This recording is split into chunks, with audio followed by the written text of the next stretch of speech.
Hello, everyone. This video is a replacement for the week 2 in-class lecture because we have a public holiday. Hopefully, nobody turned up to the lectures on Monday. Instead, we'll be running through the exercise through this video, right? So you have access to the example code from the quiz server.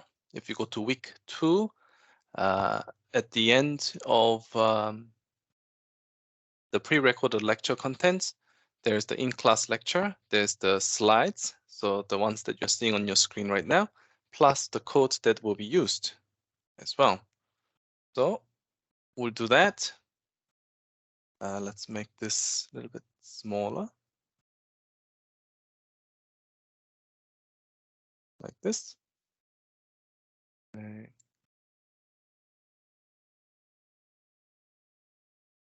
We're still working the shell. And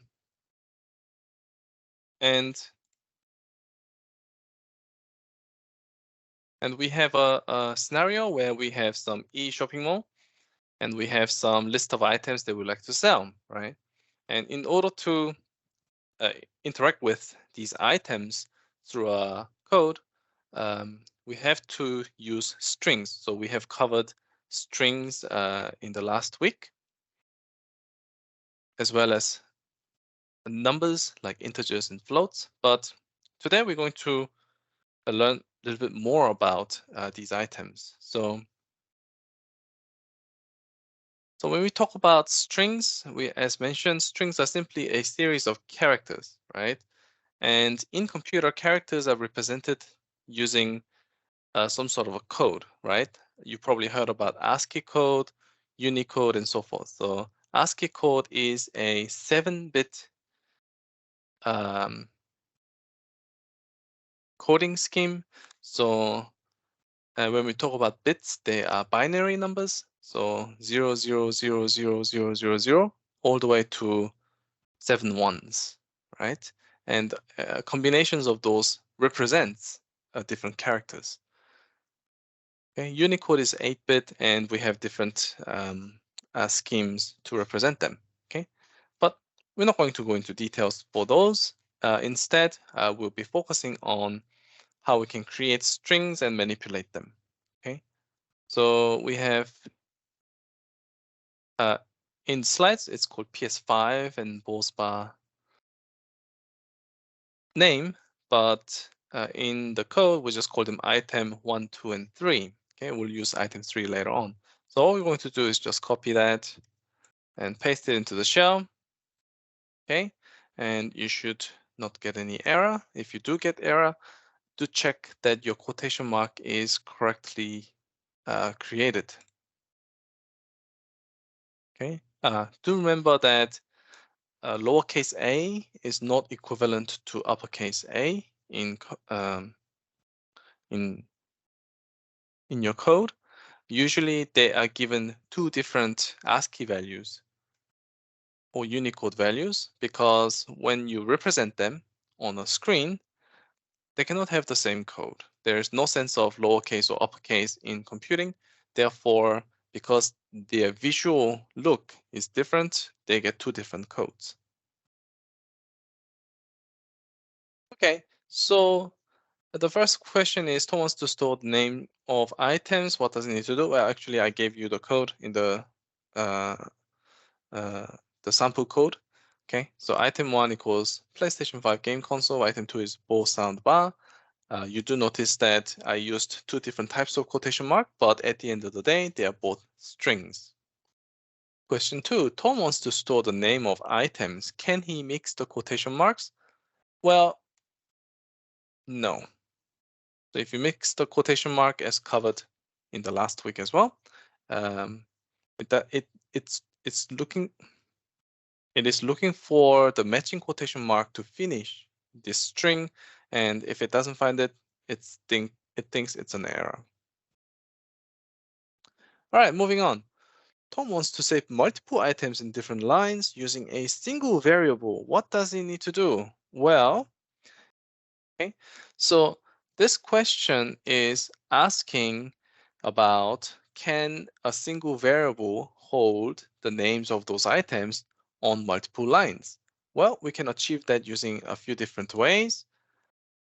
Okay, one of them is by adding the existing items separated by a new line character. So \n is what we call a new line character that prints a new line when you print it. So let's quickly try that. So items 1 equals item 1 plus the new line plus item 2. And then if we print items 1, we should get the two items on separate lines. But if I don't print it and just go items 1, it's just going to show me the actual string saved in the variable. Okay, so you see that they're not printed on the multiple lines, but shows me what's actually inside. So you'll only see that the new line comes to effect when you print it onto your shell or the terminal. Next, Tom wants to store the new line item, the controller. So we have another item in the shop now. What does he have to do?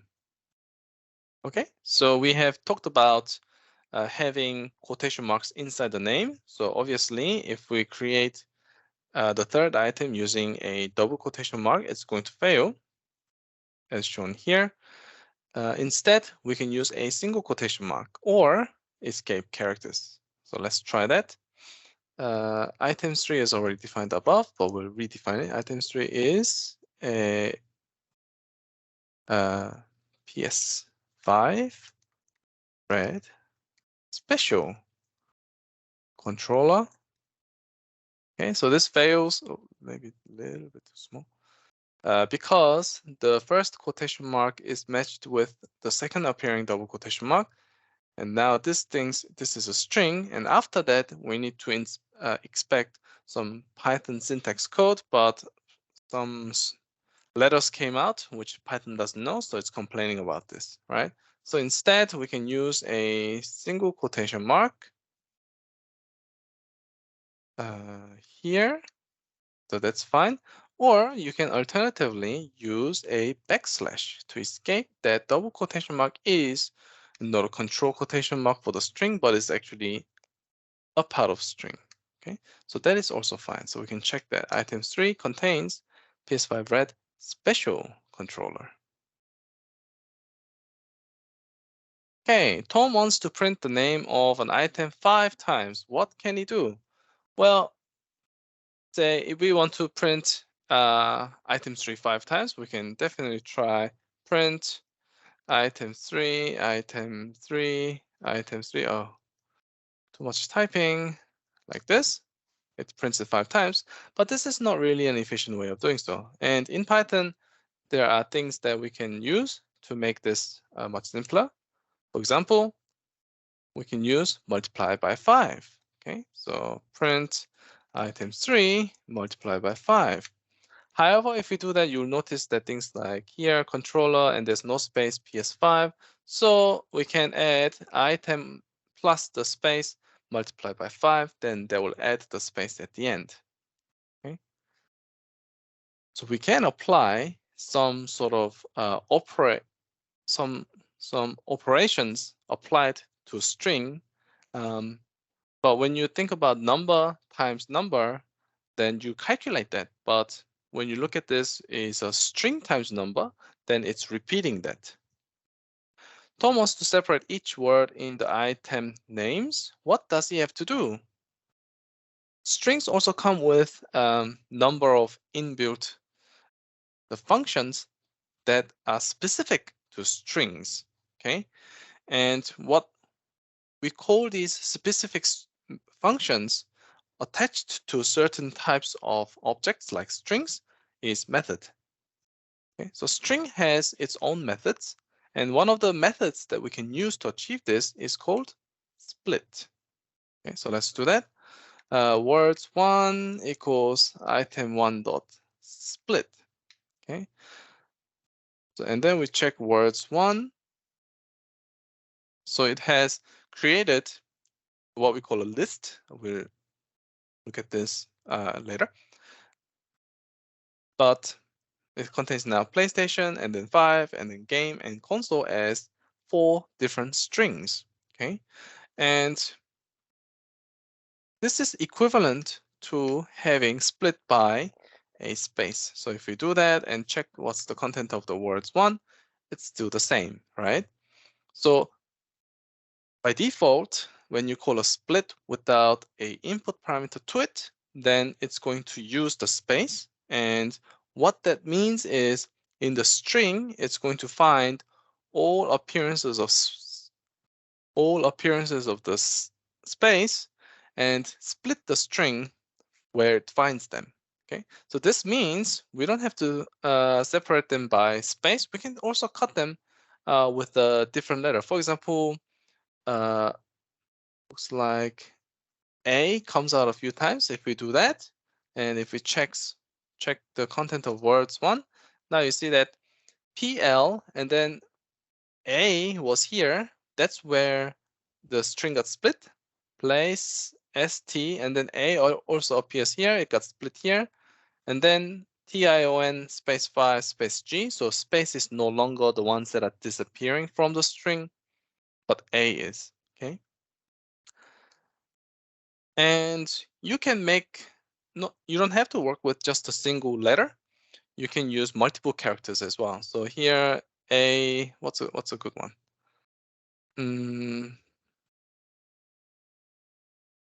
ON, right? ON appears twice. So we do that. Words 1.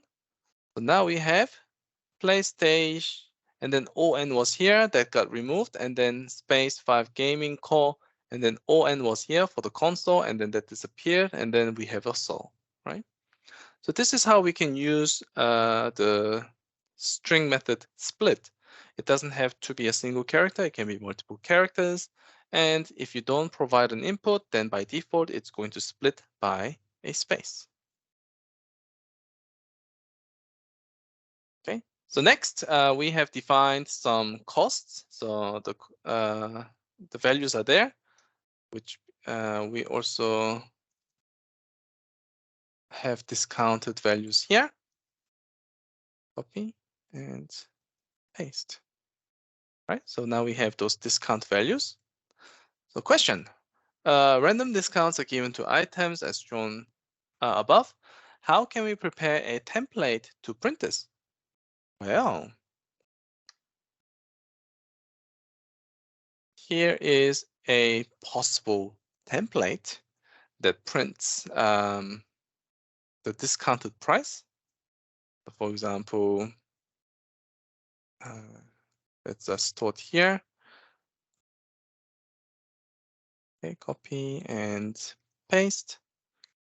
Okay, so PlayStation 5 is 1500, but now it's only 1050. Okay, so we can make this look a little bit nicer, but we'll be happy with that. Okay, so that's one way of putting together things and calculating the values and also printing it out at the same time inside a single print. So you see that the multiplication and minus is all there. But we can use what we call an F string to make it look a little bit nicer. Okay, because firstly, in the above scenario, whenever you separate the strings by a comma, the print function will automatically add a space for you. Okay? But sometimes you don't want a space. So having a single string that you can write everything inside, including the variables, is a good approach. So this is an F string. You would have come across the F string, so I'm not going to go into details.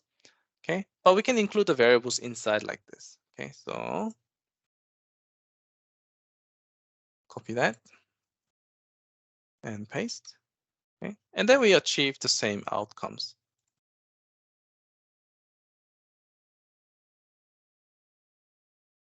And here's an example why F strings are much better than the first version.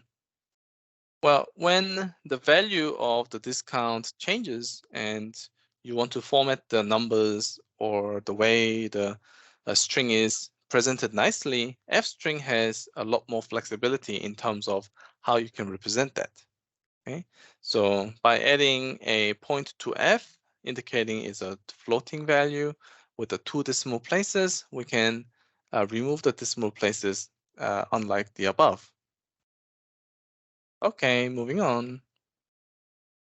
Now, Tom wants to list the items nicely. How can he achieve this? So this is all about formatting the string and continuation with the f string. So this is one approach. Let's have a look. We have the code here. Uncomment these. Okay. And we can copy, paste, and enter. Okay. Actually, probably running the code is better in this case. So let me comment out some of the stuff above. Okay, no other prints. Okay. So here I have manually created these print functions to line these up. Okay, but whenever we have new items to sell, the name's not going to line up nicely like this. So you'll have to create them manually. And that's quite cumbersome to do it for every item, right? So we can do this better, right? So here is the version using f strings.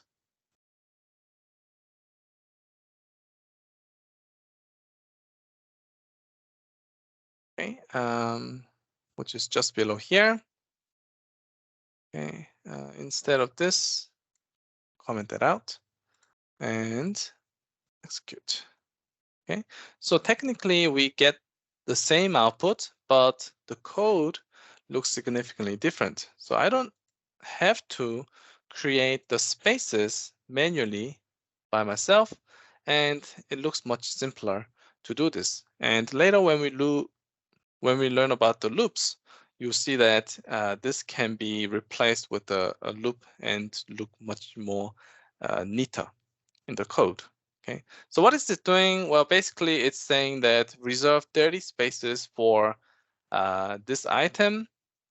So if you look here, if you count this, in total, there will be 30 letters, 30 characters long, and then print out the cost of the item here. And as mentioned in the pre-recorded videos, if it goes over 30, it just overflows and pushes the rest of the string further down. Okay, so that's enough for the strings. Now we're moving on to the Python lists. Okay, so for this example, we're going to be using 4 computers of different brands. Okay, so I have iMac, Alienware, Inspiron, and Blade. In Python, we can create a list as such, right? So we know how to create strings, just put them in a quotation mark. That's fine. But to create a list, we put them inside a square brackets. Okay, so let's have a look at what list comprises of. Okay, list is basically a record of items that are stored in a organized form, right? So lists in Python are created by placing the sequence inside square brackets, separated by a comma, and we're going to assign the list to a variable so we can access it at different parts of our code. Okay, so let's quickly create that in our code.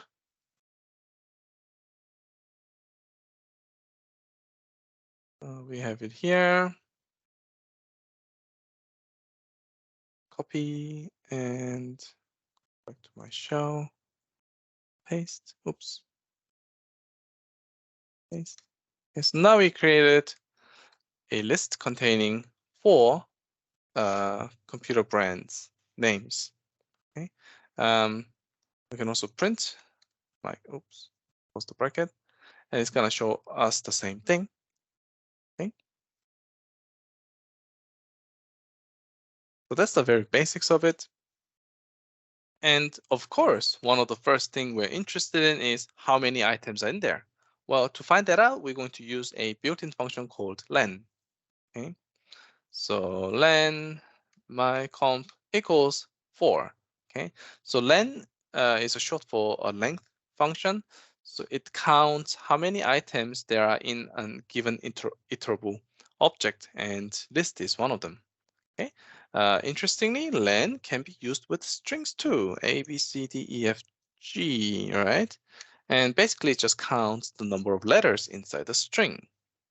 And len can be actually used with many other data types, but we will discover them as we go. Okay, now we are interested in accessing individual items in a list. Well, how do I get the second item from the list? In order to access the item, we have to give the index of the item inside a square bracket. Okay, so maybe it's myComp2 for second item, but it gives me inspiron, right? Well, obviously, we can change that to 1 and get Alienware. So you can see that if you continue the trend, then IMAC is at index 0. So in coding, in almost all languages that you will come across, the index will start from 0. Okay, so just keep that in mind. Okay, and another note is that in Python, you're able to go into negative index. In many other languages, this does not work, but in Python, it works, right? So for example, you count finished onto 0 and you go back to -1, you go back to the end of the list and counting backwards from there. Okay, so you can keep going down all the way to -4. So -1 is going to give me the last item in the list, the blade. I can do it with -2 and so forth. So I can do it -4. IMAC -5. Now you are out of index. Okay. Similar with the other way, it's 0, 1, 2, 3. So if I try to access 4, I get list index out of range. So although you can go backwards and forwards, you can only do that once. Okay. Okay, so the next thing we'll cover here is, can we get a sublist from a given list? Because I only want a few items from the list. Well, you can do that. So we talked about giving an index, but we can give it a range as well, 1 to 3. And this gives me Alienware and Inspiron. Okay, so if you remember the original list, it's IMAC, Alienware, Inspiron, and Blade.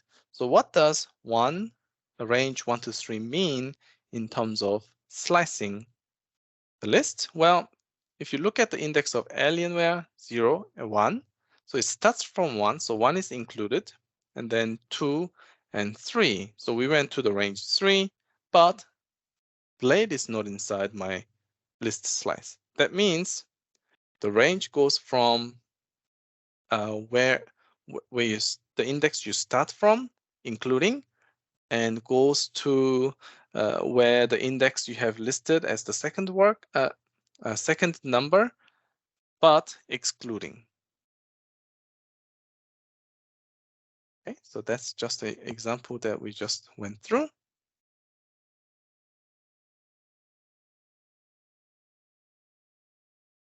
Okay, so hopefully this particular slide gives you a clear understanding that start index is included, but end index is not included. Okay, and we can create a new variable. Okay, sublist equals myComp123. Okay, so now sublist is Alienware Inspiron. Okay, so now you can use that sublist somewhere else rather than keep referring to and keep slicing your original list. Okay, there's a few more tricks to slicing. So we can omit some numbers. For example, if I omit the first number, what it means is start from the very beginning. Okay, so it gives me IMAC all the way to index 3, the blade, but not including the blade. Okay. Similarly, we can do it the other way. So I can do 2, but omitting the ending number.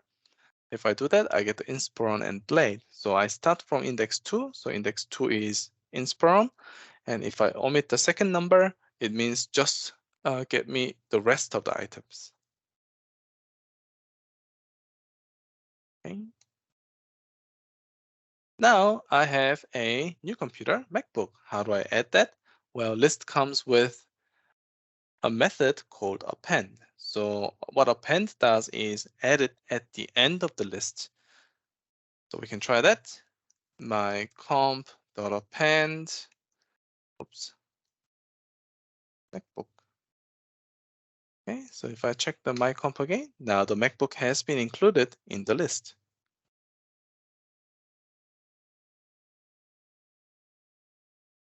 Okay, next question. What if I want to add it in between some items, not at the end? Well, we have a different method to achieve that, and it's called insert. Okay? So in insert, instead of just providing the new item to add, we have to specify the index that you would like to add, which in this case is 1, and then the item. So let's do that. I'm going to redefine the my comp as it was before. And then my comp dot insert 1 MacBook. Okay, so if I check my comp now, the location of MacBook has been located at index 1. Okay, so that's how we can insert at a specific location if we want to do that. Okay, so how do I remove some stuff? Like maybe I accidentally add something, right? Or I no longer have that. Well, we can use a remove method, very straightforward. And remove method will find the item that you would like to remove and delete it from the list. Okay, so let's do that. My comp.remove inspiron. Okay, so it has completed that. And check, my inspiron has disappeared. But do note that if you try to remove something that does not belong in the list, you're going to get an error. Okay, so you cannot remove something from a list that does not exist. So usually, if you don't want any error, you have to check that it exists inside the list first. So is inspiron in my comp, and it's false, right? So if that returns false, that means I shouldn't remove it. But we'll talk more about conditions later on. There's another way of removing items by index this time, which is to use the pop method. Okay, so the pop method, we can specify the index for to remove something. Let's insert the inspiron back by comp dot insert. Where was it? 0, 1, 2, 3. Inspiron. Okay, so back to before removing the inspiron, we can use the pop. My comp dot pop index 3, right? Inspiron is located at index 3. So if I do that, it tells me that inspiron is the one that has been returned, and my comp has now removed inspiron from the list. So that's another way of doing it. Again, do notice that you cannot go outside the range. You get an error. This time is an index error. So ensure that you check the size, okay? And we know how to do that. Length of my comp is greater than 5, something like that, right? In this case, it's false, so we can't access length 5. All right. Technically, we should be checking 5 minus 1 because we cannot, if there are 5 items, the largest index you can access is 4 because they start from 0. Okay, but even then, this is still false because it's outside the range. Okay, so what if I want to change some of the values inside my list? Well, we can do that too, right? All we have to do is say, well, retrieve that item and set it to the updated value that you like to do, okay? So in my comp, 0, 1, 2, 3, 3 is blade. So that's the one that I want to change. So instead of the third item referencing blade, I wanted to reference razor blade. Okay, so now I check my comp, it contains razor blade. Okay. We can also update a bunch of them together by combining the method that we have seen before, which is slicing. Okay, so if we want to update the MacBook and Alienware with their specific models, like MacBook Pro and Alienware M15, we can execute that. So my comp 1, 2, 3 equals another list, MacBook Pro and Alienware M15. Oops, square bracket. Okay, so now if check my comp again, the MacBook Pro and the Alienware Alienware M15 has been has replaced the existing MacBook and Alienware. And so this should indicate that if you're slicing a list, then you can remove bunch of items inside the list through slicing. And when you're adding new items, you can add more or less items. So these two examples, you can try it yourself. If we provide the slicing to 1 to 2, so it's only looking at MacBook, but this as its own slice, we are replacing that item with 2 new items. So the output should include those 2. And if you want to remove iMac and MacBook, we can do slicing from 0 to 2, and then replace it with just a Mac, right? And that will replace those 2 items with a single item. And a few other points about lists is that the list can be used to store any data types. So it can be a list of strings or a list of integers or a list of booleans. And it can technically store different data types together as well. But when you think about that in practice, it doesn't really make sense because list provides a bunch of operations that usually runs over the same data type. So if you do come across multiple data types that needs to be stored, you probably want to use different different data types such as tuples or dictionaries or something else. Okay. And because lists are indexed, it is possible to have duplicates inside the list. So this example shows you that MacBook appears at index 1 and index 4. If the data type does not provide index, then there's a good chance that it might remove duplicates. For example, sets. Sets will remove duplicates if there are any. But we'll come to that. Okay, so this gives you a good summary of different data types that can be used for collections. So we have just seen lists, which is mutable, which means it can be changed, ordered, indexed, and allows duplicates. And then you'll see other data types with different features. Okay, but we'll cover some of the other items later on. Okay, so if you're using tuples as shown in the table, they are immutable. What it means is they are not changeable, unchangeable. Okay, so once you create a tuple, you are no longer able to update what's inside the tuple. Of course, you can just create new tuples with updated values as well. But technically, once you create it, you cannot update it.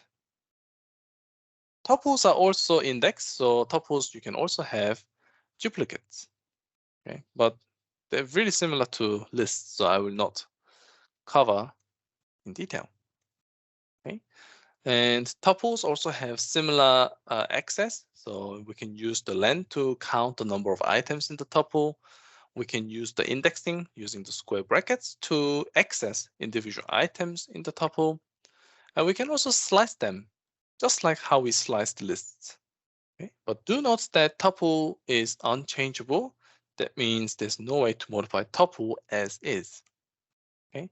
But if you really need to update it, like I mentioned before, there's a way to do it, which is by creating a new tuple with the updated value. Okay, so there's few different ways of achieving this, but here's the one way. Firstly, we're going to convert it into a list. When you do this, the order of items inside your tuple remains the same. Okay, and then we're going to modify it. So for this example, we are appending brother into the list, and then we're going to make that back into a tuple. So technically, the two tuples, the original one and the one with the brother in it, they are two different tuples. But in terms of using tuples in your code, you will not see any difference in that sense.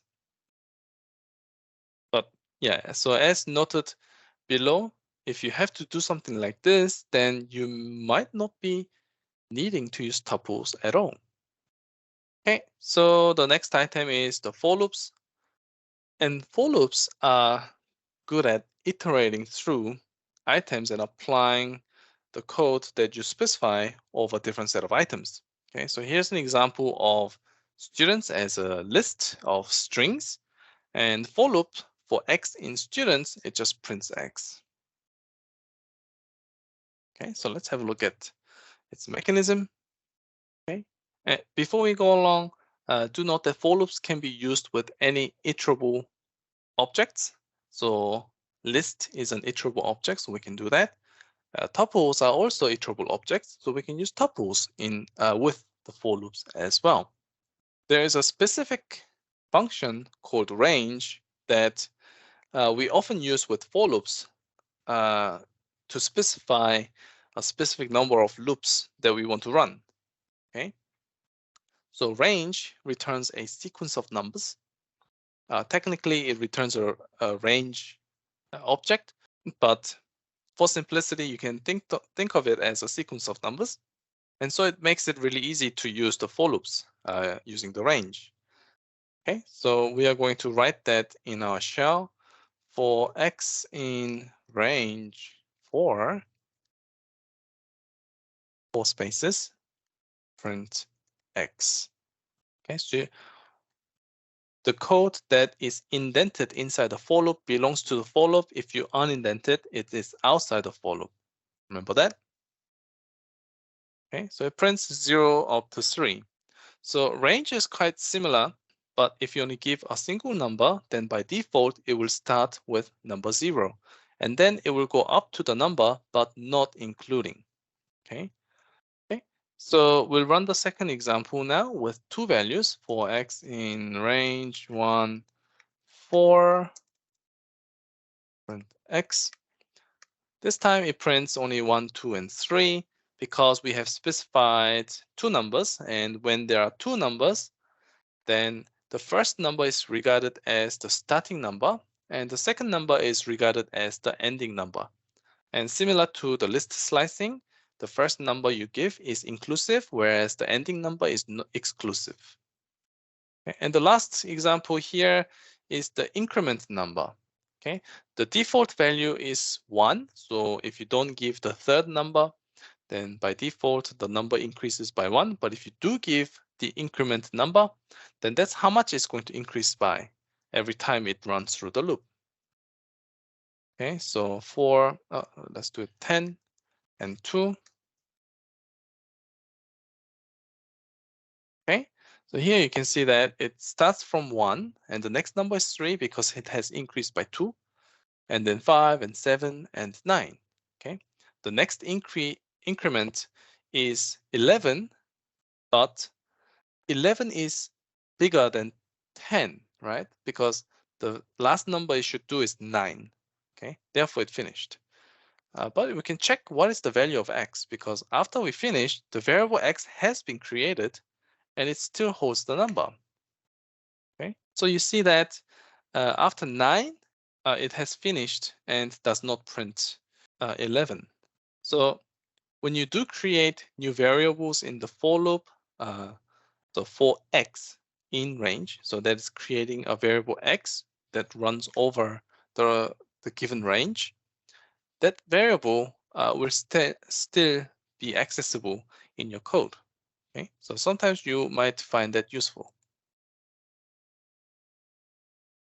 Okay. It is also possible to run over strings because, as mentioned before, strings are also iterable items. Okay, but instead of having different datas like in list, strings are individual characters in your given string.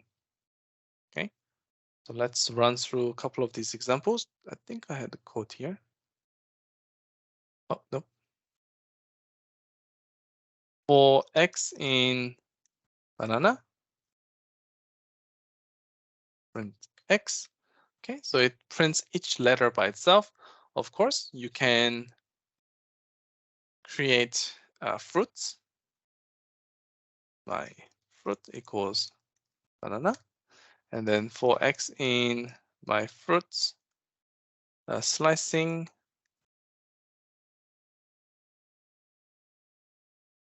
Okay, so that's saying that start from index 2 and continue with the rest of the items. So index 2 will be 0, 1, 2, starting with n, and then so we have nana inside our string slice.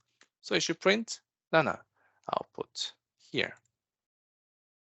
Okay, and there are a couple of controls we can do with the for loops. Namely, they are continue and break. Okay.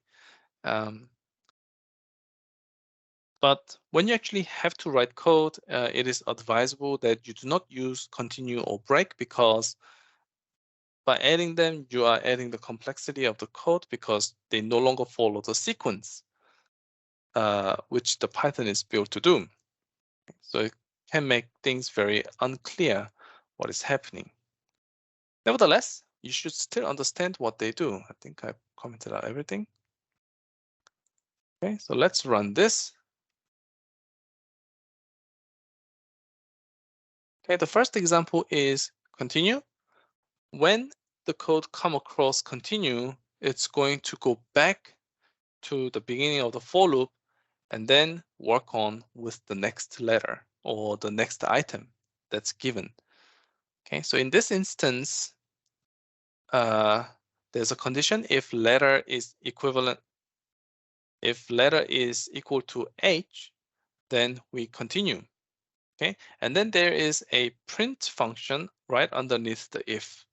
Okay, what this means is if the condition is not satisfied, we will print out current letter. But if we do come across a letter H, then we will actually not be able to print it out because continue means go back to the top of the loop and continue with the next item. So that is shown as the output here. We have P, capital P, and then Y, T.